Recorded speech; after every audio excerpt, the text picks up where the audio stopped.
స్విట్జర్లాండ్లోని అల్ప్స్ పర్వతాల్లో ఘోరమైన మంచు పతనం జరిగింది. బిర్చ్ గ్లేసియర్ కుప్పకూలటంతో బ్లాటన్ అనే అందమైన ఆల్పైన్ గ్రామం 90% వరకు మంచు, మట్టి, రాళ్లతో కూరుకుపోయింది. ఈ నెల 28న జరిగిన ఈ విపత్తుకు ముందు 19వ తేదీన భూగర్భ శాస్త్రవేత్తల హెచ్చరికలతో గ్రామంలోని 300 మంది జనాన్ని, పశువులను ఖాళీ చేయించారు.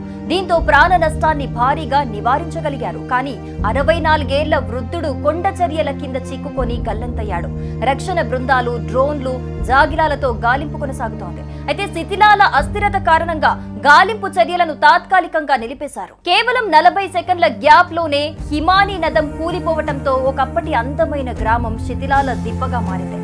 వాలైస్ ప్రాంతంలోని లాట్ షెంటల్ లోయలో ఉన్న బ్లాటెన్ దాదాపు పూర్తిగా బురదలో కూరుకుపోయింది. లోంజా నదికి అడ్డుకట్టపడటంతో ఏర్పడిన కృత్రిమ సరస్సు కారణంగా దిగువ ప్రాంతాలకు వరద ముప్పు పొంచి ఉండటంతో సమీపంలోని వైలర్, కిప్పేల్ మున్సిపాలిటీలలోని భవనాలను కూడా ముందు జాగ్రత్తగా ఖాళీ చేయించారు. కొత్తగా ఏర్పడిన సరస్సు నుంచి పెద్ద ఎత్తున నీరు బయటకొస్తే చుట్టుపక్కల భూభాగం కోతకు గురయ్యే ప్రమాదం ఉందని అధికారులు ముందే హెచ్చరించారు. ఆ గ్రామం మొత్తం ఇప్పుడు బురద రాళ్లతో నిండిపోయింది.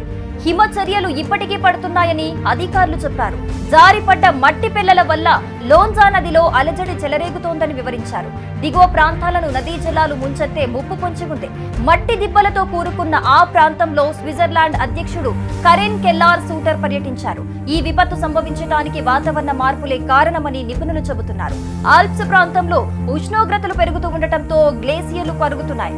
వాతావరణ మార్పులే ఈ విపత్తుకు ప్రధాన కారణమని శాస్త్రవేత్తలు భావిస్తున్నారు. ఆల్ప్స్ ప్రాంతంలో పెరుగుతున్న ఉష్ణోగ్రతలు గ్లేసియర్ల కరుగుదలకు దారితీస్తున్నాయి. ఇది పామాఫ్రాస్ట్ కరుగుదలతో పాటు పర్వతాల శిలాల అస్థిరతను పెంచుతోంది. బ్లాటెన్ గ్రామం మునుపటి అందాన్ని కోల్పోయినప్పటికీ గ్రామస్తులు తమ మనోబలాన్ని కోల్పోలేదు. తాము గ్రామాన్ని కోల్పోయాం కానీ మనస్సుని కాదని, తాము ఒకరినొకరం ఆదుకుంటూ తిరిగి గ్రామాన్ని నిర్మించుకుంటామని ఆ ఊరి గ్రామస్తులు అంటున్నారు.